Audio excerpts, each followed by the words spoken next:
Hi there, this is Christina at Kaizink. Today I'm going to be showing you how to grease the take-up levers on your Barudan.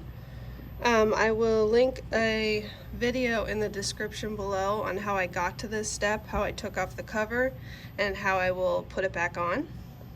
So once you get to this step, you're going to take your white lithium grease and you're just going to want to spray a small amount across all of these take-up levers here. And what I mean by that is you want to kind of get in between them, and you really don't need a lot. And you would like, ideally, we want to do this every 6 months. So whatever your flag is, make sure you're keeping on top of your maintenance.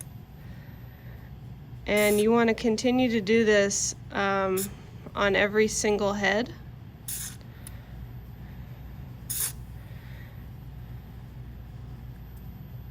And that is how you grease your take-up levers. Thank you.